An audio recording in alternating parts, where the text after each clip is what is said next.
Everything's getting set. Facebook is on. YouTube is on. It's all ready to go. Hey, everybody. It's Lewis Porter Jr. It is September 27th, 2016. So before we even get started on like what's going on and what we're talking about, let me just say this is a purely nonpartisan, non controversial statement. But holy cow, was that debate awesome last night? Oh my God. I tried not to watch it, but then I just got sucked in, and that was the best thing I've done in a long time. That was a debate. See, that was awesome. So oh my God, that's what I'm talking about. That debate, that was good stuff. That was good stuff. So yes, I tried not to watch it, but I couldn't resist. It was so good. It was so good. What can I say? So, I want to thank everybody for coming up. Hey, Jacob, what's going on? So what are the fun things? So before we get started, we can talk about. Here's something we can talk about. And actually, I'll put this up because I saw this and I was like, ooh, this looks like a cool idea. There is a Kickstarter called Salt in the Wound, which I thought was very, very, interesting. Oh, go back. Let me find it again here. I was just going to it, but I wanted to bring. Funny thing to be popped up. Salt in the wounds. Oh, salt in the wounds. Missing the the. So this Kickstarter started today. Art is going on. Jacob, art is always going on. Let's just come to the conclusion. There's going to be art always going on. So yeah, so I saw this Kickstarter today. I like the idea and like the concept. When I heard it, I was like, oh, that's kind of cool. That could be kind of a very cool thing. So I'm watching it. It's on my watch list. I'll put a link in because I thought, hey, man, at a minimum, it's kind of cool, and I think people would find it interesting. I found it interesting, so why not? You know me. That's kind of how simple it is for me. So I'll put it in the post right here so you all can see. I kept spelling it incorrectly. So I think it's a cool Kickstarter. It's for Pathfinder and for 5th edition. So if you're going to be watching some, just hanging out, I got some cash left over, or you didn't buy anything with Kickstarter, I suggest supporting it. They've already reached their goal, which is kind of cool. The goal was 5,000 and they reached 7,900 already. So yeah, I think it looks interesting. I'm interested. I don't know what that means in English, but I'm interested. So I'm going to check it out. It's on my list. It's on my list. There's certain things that pop up. They go, ooh, that's kind of cool. Let me check that out. This is one of those. So there. Hey, what's going on, George? What's going on, Alex? What's going on, Chad? So there you go. Lots of cool stuff going on. So today I thought I would take a little break because I didn't feel interested in doing that company. I was like, oh, we already talked about so many companies and so much of that stuff. Let's talk about something that's that we don't get to talk about enough. And something that kind of is really important that people just kind of, I guess, fly by your seat is kind of the best way to go. What's that? Oh, hold on, reach over, grab something. So it's like, I some people don't understand the whole premise of how to make a product, and making a product is one thing, but usually what happens in this industry is that people will develop an idea. They'll get one idea for a product, and they'll be like, okay, well, anything. It'll be the one product they want to make. They wanted to make it. It's the whole thing. Most people, it's a campaign world, and that's a craziness in itself. But this is more of I have a cool idea. I want to pitch it. I think it's a cool idea, and I want to do it, and I want to do it up, and so they get this idea of this one product, and they get really into it. It is their product. It's their baby. It's how they see it, and then they put the product out. And as any publisher will tell you very quickly, it isn't really if you make your first product. That's impressive. Don't get me wrong. Yes, congratulations. That is good. The really impressive piece is if you make out more products to add on to that line of products you're developing. That's where it gets interesting. That's where it becomes very, very, very important. So, I think people want to find ways to develop what's the next product going to be. So I'll just tell you my personal secret and what I do, and you can go from there. Some interesting news just came through. A friend of mine sent me that I have to read later. That's kind of, I might have to include in this. All right, so when I first started out a long time ago, when we did Haven City of Violence, which at the time, that's how early it is in the whole thing. Hey Scott, what's going on? In the whole process, it was basically me thinking of ideas, and I was going to call it Point Blank, the role-playing game. Yes, it was about guns, and that was the only name I could think of at the time. So Point Blank is what we called it. You know, I'm very excited about that. So, good Lord, such a long time ago. So, when I was making it, I was really just making a system that people could use to shoot and kill things, and that was kind of interesting. But I hadn't thought of a way to really, you know, develop out of what I was making, this engine. And I kept thinking, oh, what can I make? I want to make a excuse me. I want to make this game, and I want this game, and I got tied up in the whole game thing. And then I went to a convention. It was a comic book convention, and I was talking. No, Chuck Dixon was the other part. I can't remember that. I can't remember who I was talking to. It was a comic book writer that said, like, don't make like an engine. It goes, make a game, make a world, make something that people can play in, make something they can exist in, because you know you're really trying to develop the infamous IP. This is back in the late 90s, so this is even before people started using IP like it's a verb. So he's like, think about the world you're going to make. Think about people in here who are going to be in that world. People are going to live there, how they're going to act, and that kind of thing, and develop it like that. And he pitched it like, check out what Games Workshop has done. You know, their factions. The factions played as very different play styles, and that's the same thing you should do with an RPG. You should develop factions in the game that get people interested. So that's kind of how we did for Haven. We made all different types of games and gangs and factions, and even when I did Neo Exodus, we did the same kind of setup. Brian's from me a very long note.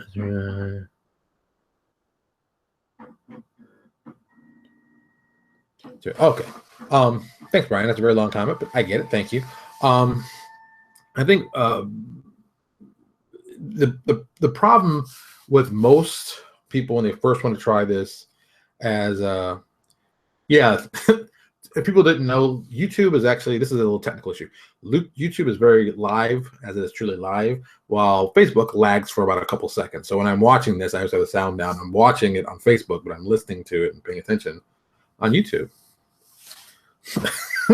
Yes, Brian, it is live, and we do make comments to it when I'm going to the thread. That's why I like doing this.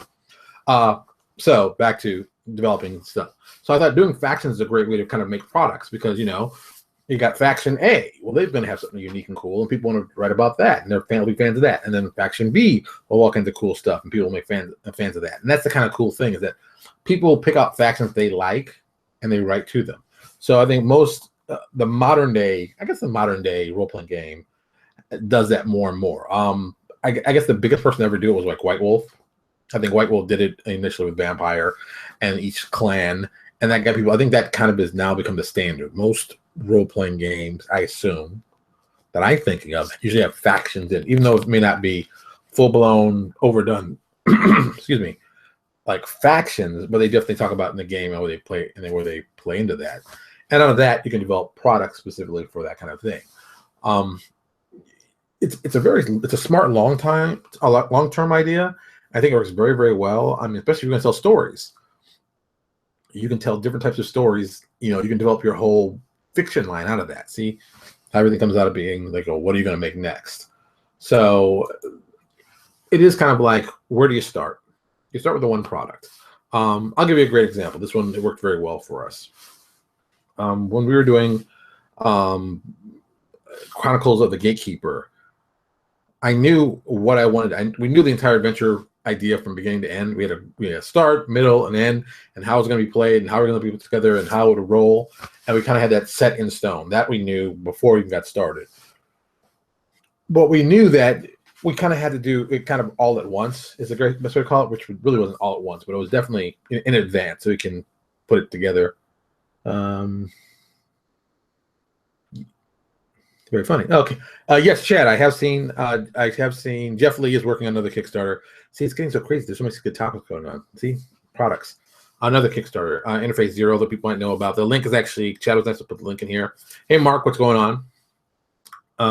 Where was I? product, making products. Damn it, so you got thrown off. Ugh. See what happens if you pay attention for a second, get thrown off in the middle of a story. All right, let's go back to what I was thinking. At least a minimum. The products you make, you kind of have to start like at something and build from it. From there. Oh, Chronicles. Now I remember. So with Chronicles, we knew there's going to be a starting and an ending, and developing all in the middle was the cool part. That was the thing we did. But we planned that way in advance. I mean, we knew it was going to be 8 adventures. We knew it was going to be the alpha and the omega adventure. We knew we were going to have 6 things in the middle, and why they were going to play out of order didn't matter. And those were pieces that were all important to what we were doing. Hey, Rich, what's going on? So that was important to basically all of this from the ground up. So I think most people, when they want to do a product, they think, "Oh, I'm doing a product," da da da, and it's like a one shot, and they don't have anything to go to and back it up or to expand out from it. And it's one of those things. It's like, you should never make as I call them, and most people call them dead end products. You make a product that has one thing released, and you never release anything else for it. There's even a couple major gaming companies have done that. It's like, Buttery Wholesome. I know that game's that's definitely a dead end. It's a one product game. Boom, we made the product. Isn't it great? Now we're not gonna make anything to support it. Ta-da! So it's like you kind of have to make products to support them to keep people telling the line is alive. Even though, I mean, let's be honest, there's a lot of lines that have hundreds of books in them. Playdom. Does Playdom really need to release more new books? Or can they wait for stuff to just like fall out of print and then just re-release it? When you're Playdom sites, I think that's an easier thing to do instead of trying to think of new content all the time to put in there. Another way that people work around that little issue is adventures. You can always do another adventure. You can have adventure with the same themes, but done 16 different ways. So it looks like, it's the same adventure, kill monster, get treasure, but this time you kill monster, get treasure underwater. And this time you kill monster, get treasure in the middle of a wedding.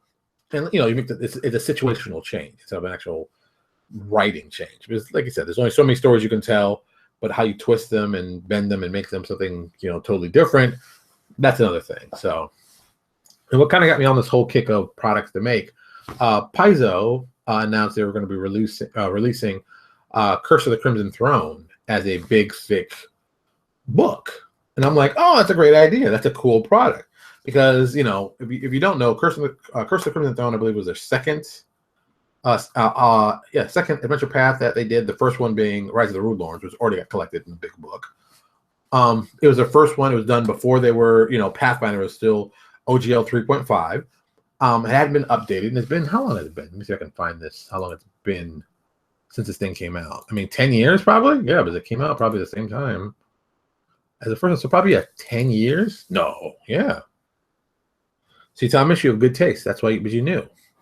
And it was, it was done so early, and it was still such an awesome idea, and they're still fresh, so it was a good product for them. And Paizo's kind of mastered that. I think more people would be to follow that kind of line of, I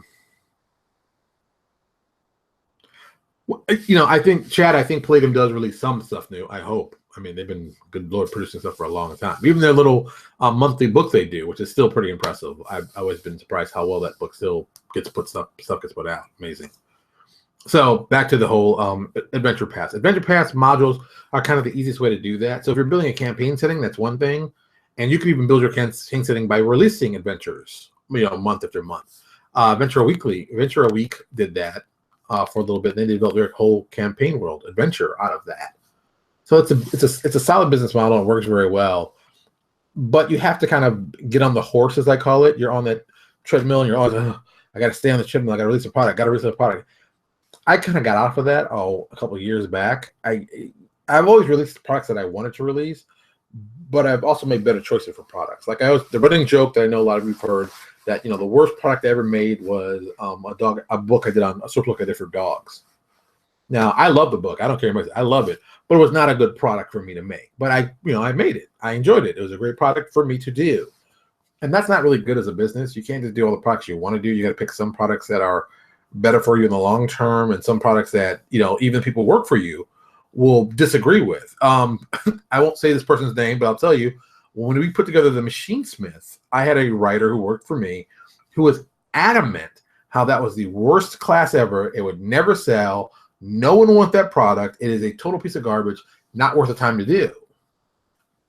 That's one of my better selling products. The Machine Smith is a great product. We did very well with it, and I've had a lot of people who loving playing it for a very long time.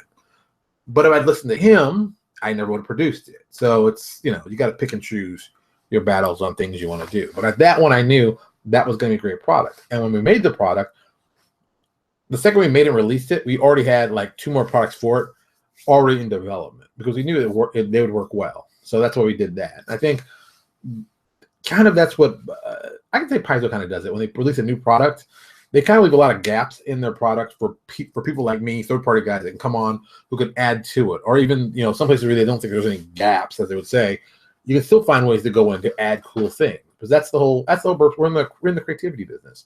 We are all in the business and finding ways to be creative and doing cool things that people can go, wow, that was a real cool thing. I really enjoyed that. So if you're starting a company and you're new, start small. You don't have to, and this is something else, you don't have to put together a 500-page campaign setting book. That's only streaking your ego. That's a total ego stroke of, look at me, I did 500 pages. And usually what happens, the guys will do the 500 pages and they'll never be heard from again because it's too difficult for them to do a small book. And it's too expensive because they couldn't make the money on the first book they did. What was their name? Mythic. There's a D20 Modern company put out a game that looked awesome, was really cool. Another company used Ossium, so they belly up for other reasons. But this guy made like his first print run of books was like 10,000 copies. And I know he got like a ridiculously cheap price for them, but still like 10,000 copies are going to take you a long time to sell. And makes it even worse, he got screwed over in the whole, geez, this is horrible to say. He got screwed over in the whole Ossium deal. And I know he wound up like either like, pulping or eating like 9,000 books. If I could not remember, I don't even have my shelves anymore because I had it for a little bit. It was a cool idea. It was a cool modern game for D20 Modern. I thought it was going to work well. It just didn't get the sales, and they didn't have the money because they got burned. So it's like the worst thing possible could happen to them happened. Can't do anything about that. That happened. But when you think about the products, think about products that work well together. Think about products that other people are making that maybe you can find a way to intersect in. Steve Russell from Wright Publishing did that with a source book. I cannot think of the name of it right now, and I'm going to look it up, and I'm going to regret because I'm going to go down a rabbit hole right now because God knows. Anytime you do this kind of stuff, it always goes down a rabbit hole. Oh, if I could spell, would be helpful too. Machine Smith, that might be helpful. There it is. Secrets of the Renegade Archetypes. He did 2 versions of that. What he did, which I thought was brilliant, he got in touch with all of us. I mean, well, as many guys as he wanted to work on this project. I know I got involved because basically it was 1, 2, 3, 4, 5, 6, 7, 8, 9, 10 different third-party publisher classes that he made archetypes for them. And like, for example, like the Machine Smith, he did like the Cipher and the Toy Maker. That's brilliant. He took, I already had a fan base. There's a fan base who liked my product. They were already interested. They wanted more content. He supplied them with more content in this book. All the classes he did was a Time Thief, the Task Shaper, the Machine Smith, the Malefactor, the Luckbringer, the Godling, the Gladiator, Dragon Rider, Divine Channeler, and Armiger. Armiger. I don't know actually who did that one. I mean, most of them I think I remember. Like Divine Caster, I'm not sure who did that one, but Dragon Rider, I think that was at the time was Super Genius, or Super Genius. What was it? Super Genius? Yeah, Super Genius. Gladiator, I'm not sure. Godling, I think was Super Genius. Luckbringer, I think was who's Luckbringer? I can't remember who Luckbringer was. Malefactor was TPK. Total Party Kill Games. Machine Smith was me. Taskmaster was Wright Publishing. And Time Thief, I was Owens. I think I always get confused with that one, but Owen or Wright or whatever. But it's a lot of different companies trying to do a lot of different stuff. And I thought that was a brilliant idea to do it. I think it's a great way to, get into other people's wheelhouses for relatively, small Yeah, this would be a small investment. Yeah, I think so. Just checking something else real quick since I found this rat hole. So as you as a publisher or designer or developer, you've got to find ways that you can connect into other stuff that people want to try. Rich, Rich. Rich, if you don't know, Rich is our cartographer. He's done a lot of work for us recently, and he's a very busy man. I can't tell you about some of the secret projects he's doing, but he's becoming very well known in the industry very quickly. I must say. I was trying to setting just. Yes, I think doing a small adventure is always good. I think doing a free adventure is always good, but you can't give away everything for free. But get them at least interested, and if they get interested, they'll come and play. Hey, Matthew, what's going on? So this is really about finding out. Oh, that's interesting. Finding out ways to get your line going. And remember, your line doesn't have to be a huge, super duper line. You could start out very, very small and just work from there. And, you know, people seem to like, they overpromise and never deliver, which happens sometimes, which I always think is a weird thing. It's like, you know, so many people want to give I want to give you this awesome, super duper thing we're doing, and you must check us out. And it's like, the product is like never comes out, or it's too expensive, or they blow their budget, or, you know, whatever. Like, people, you don't have to, you can go small. You can go small and still get a lot of distance in that. Something, if we double the fan bases. Yeah, that's true. Chad put a post up. I should actually say, you know, so do something that feeds off of other bases, like, you know, like my Crisis in Obsidian Apocalypse. Yeah, I think if you're smart, you'll do that. You'll find ways to just tag into other things. And there's so many people are doing so many things. I guess I'll mention them because I think they're awesome. Stormpunk. I think not Stormpunk, but that's the genre they're doing. I think that was a great idea. I think they tied into very traditional fantasy and very, like, I'd say Asgardian. You say Asgardian, yeah, Asgardian influence, and it really appealed to their fan base. The guys who made Rune, Dawn of Twilight, they combined just two cool ideas that worked very well. Jay Sonia put that together, and it's a smart idea. He did a Kickstarter initially. This is, how long ago was this? This is a while ago. Good Lord, it's been a while ago if I remember. This Kickstarter was August 2015. August 2015 was when it was supposed to deliver, which I assume it did. Because I got it. I signed on to it. I thought Room was a good idea. I think it looked right. I think they did everything right. And, you know, they put out good products to tie into what they were doing. So, and that's, you know, once again, that's what you're supposed to do. Cool idea, cool product to tie in, make other products, continue. And that's, you know, that's it. You know, it isn't like you got to, you know, reinvent the wheel, but you got to think, you know, further down the line. So, yes, Thomas is correct. Jay is doing the Design Camp Kickstarter as well. Like I said, there's a lot of Kickstarters going on, but you all know how I feel about Kickstarter. So I have another friend that I like more. You know, Patreon has become my new friend. Kickstarter I love. It's my old girlfriend, but I'm trying that new girlfriend, Patreon. But that's another one that everyone seemed to jump on all of a sudden, getting on that Patreon trail and checking out stuff there. I'm liking that just as much. So and there's something else I wanted to show people. Okay. Here's something. Here's something you should do if you don't do this already. I think you should do this. Swing by GameStop. Swing by GameStop and see what kind of ads are available that you can take with you. They always have like a lot of marketing material. A lot of people are always like, what kind of marketing material can I do? What kind of ideas can I get from? So I stop by GameStop. I pull the ads that I see. So here's my favorite one for Destiny. I think Destiny's a cool looking product. No, I've not played. I get motion sickness, so I can't really play very well, which always upsets me. But I like looking at the product. So I got to show this both ways. So you see, you know, it's like 5 adventures in 1 collection. So basically what it tells you already is they already had ideas when they made this. There are going to be tons of product for it. The main game, Expansion 1, Expansion 2, The Taken King, Rise of Iron. You know, 5 products, and this hasn't been out that long. I mean, the whole thing has not been that long, but they had an idea. They knew what they were going to do. They knew how they're going to release stuff. They're going to have a process for it. And that's the same thing you have to do. You have to decide, how am I going to do all this cool stuff? How am I going to release it? And, how am I going to just make interesting stuff? Let me tell you something. This is just a purely marketing point of view. I think Destiny really gets it, how to get people involved in different kind of ways. Like, look, Rise of Iron is coming out soon. I don't know exactly when, but I know it's coming out soon. Here's a lot of stuff you get in Rise of Iron. And what some you get a new story campaign and quest, new armor and gear, new weapons, new raid, maximum light increase, new strike, new plague zones and social space, new crucible maps and mode, and new enemy faction bosses. That's a lot of stuff you get in like one game. Now it's $30 in the original game. You can get the 5-pack.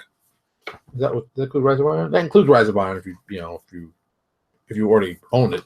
But you can get all 5 for $60. Now that's not a ton of money, but that's a nice piece of change. I mean, that's a nice piece of change that you're paying, and you get 5 games, and you get a lot of play time. And I saw, even though I didn't play, I did see the Taken King videos that the people made of all the cutscenes, which I still think is another thing there. But I digress. So think about, go in there, grab their marketing, think of ideas. See Destiny. Let's gotta do up here too. Boom. All the cool stuff for Destiny. Look what you get. Oh, you want to, and this is something else that they do brilliant. I want to get this real close. This might be backwards, so you might see. Only at GameStop. Only at GameStop we have this cool poster. Or only at GameStop you only get, well, this is actually the pre-order. The Gjallarhorn. Let me get a book. Gjallarhorn and the, only at GameStop limited edition. You should find ways to put your products in several different locations and give them all different versions. Hey, Mark, what's going on? Give this is something I said that would be smart, but we haven't even done it, but I've thought about doing it. You do an adventure, and like one of the rewards in the adventure is like a certain kind of weapon, but then you do like 4 or 5, like maybe go on that 4 or 5, but 3 different versions of items that can be used in place for that thing. And if you order it from this location, you get this one. But if you order it from this location, you get this one. And if you order from that location, you get that. So you can't get all 3 together. So you got to make a choice. You got to, if you go to this place, you're going to get this cool weapon that's only available here, and and vice versa. And then maybe if you do a collected version, you put it all together. But it kind of forces people to pick what place they're going to buy from. Like, oh, you get this cool weapon here. Look at all this cool stuff. And maybe you don't tell them exactly what it does, but you give them a cool history of it. So they go, oh my God, that sounds totally cool. I'd love to get that in the adventure.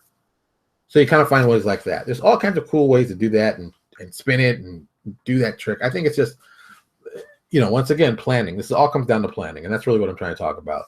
You need to plan in advance for what you're going to do for the future. And it can come up on you very quickly. I mean, things happen all the time. Oh, this is a cool idea. But, take some time. Think about it. Think about what you need to sell. Because, you can do a lot of just cool stuff. And just, I want to do whatever I want to do. But that doesn't help you in the long run. Picking the smart things and doing the right things one by one is much better for you for the long run. Or at least that's what I think. But I'm no genius. But I'm no dummy either. So, hey, take it with a grain of salt. What do I know? But that's how I go. All right. It's almost 9:30. I've got some more stuff to do. I got to put some more fun stuff to put together. Okay. So if you're wondering, as always, I'm working on Neo Exodus stuff. I just got back the new dragon book that Jeff Lee was kind enough to write. He did Psionic Dragons. So we have Psychic Dragons and Psionic Dragons in this new book. I'm going out doing the layout because when I imported it in, the formatting didn't come in correct. So I'm going line by line and doing it. It's a long process since, good Lord, poor Jeff Lee, who I must abuse every time when I do this. I always tell him, we're going to do this, and each monster is going to have 3 different versions. So I force him to do 3 different versions of each monster. So I know he's like, oh, he hates when I do that, but, it's because it's so good. You got to do it. That's why. So it is what it is. I'm going to work that out. I'm going to get that done sometime, maybe this week. I'm taking my time. I'm not rushing through, but we got that going on. Let's check out YouTube. I didn't check out YouTube. YouTube to see how many people we have subscribed. Because, we're trying to get to 200. I'm not going to lie. Trying to get to 200. That's our big number. So if you know anybody who hasn't subscribed now. Okay, apparently went down by 2. Woo! Went down by 2. That's not a happy thing. I'm trying to get to 200. So we're at 193. We don't need 7. 7 people. If you know 7 friends who haven't subscribed yet, please swing by and subscribe. We just need 7 people. That's all we're begging for, is 7. So if you can do it, I understand. If you can't, I understand. I'm not going to be mad about it, but 7. Hook a brother up. I'm just saying 7 ain't too tough. All right, so I need a 7. Sad moment. But that's okay, man. That's okay. We still, we're going to keep doing this hard work. We're going to keep doing it. I'll be proud that I'm doing awesome work. So tomorrow, of course, is comic book day. I'm sure we're going to have something about comic books. And before I leave, a friend of mine just sent this to me today. This is on ICV2. Now I got to put it on my notes. I wasn't planning to even write this notes. But it came in, and I thought it was interesting. And he told me, well, he showed me what it was. And I was like, what is this? So now I got to put this in. So let me tell you what the thing is. Pathfinder Society, retailer incentive program from Paizo. I'll make this quick because I'm not going to read this entire thing. Oh, it's very short, too. Paizo Inc. unveiled their new retailer incentive program for players of Pathfinder. The program is to encourage Pathfinder players to purchase at the retail establishments that host their game space. Very important. We were just talking about this, yesterday. How interesting. This can include friendly local gaming store, community hall, Players can redeem receipts for goods purchases on game day for in-game benefits for the table. Ooh, that's kind of cool. Purchase items do not need to be Paizo products. The players must show the receipt to the GM, who marks it as used. A receipt worth $10 or more allows for one single-use benefit that applies to all the PCs at the table. That's my idea. A receipt for players worth $50 or more entails all players at the hands benefit. Oh, that's actually a very smart idea. The table can never use the same benefit more than once during a play session, but they're both beneficial during the session. Okay. All the PCs gain the benefits of minutes of harder to kill. Interesting. This players worth $10. Okay, this is kind of cool. All right. So yeah, I'm gonna put this in the link because I think it's very cool. I'm also going to steal this idea. I'm not even gonna lie. I'm putting the info in right now. I'm going to steal this idea because I like it so much. So there you go. I like it so much, I'm stealing it. Because that's what you do with good ideas. All the other people saying, oh, you shouldn't take that good idea. I'm like, you're an idiot. That's a great idea. I'm going to use it. And it's smart and it works very well. And I think if you look at this and really see what's going on here, they have done something amazing. I'm pretty impressed by this. I'm going to put this in the show notes so you guys have so you can read it. So there's a link. So this is going to go up in a few minutes. Check out the link. You can go check it out directly. It's on ICV2. If you don't know, I'll put it in YouTube, and Facebook, or Facebook and YouTube. Yeah, so I keep forgetting that. Geez, everybody, stop asking me at the link. I'm doing it as fast as I can. I'm only one guy in here, and I got to type and write at the same time. It's crazy up in here. All right. Steal like an artist. I don't just steal like an artist. I steal like a thief. I admit that. I'm okay with that. That's all I'm going to say. All right. I'm getting out of here. I got stuff to do. Thank you so much for watching. I really appreciate it. As always, check out YouTube, subscribe. Come back tomorrow. There'll be some fun stuff. I don't know what we're going to talk about. It'll be something. I don't know. That's tomorrow. Comic book related, at least. So I might be screaming and yelling. You never know. Talk to you all later.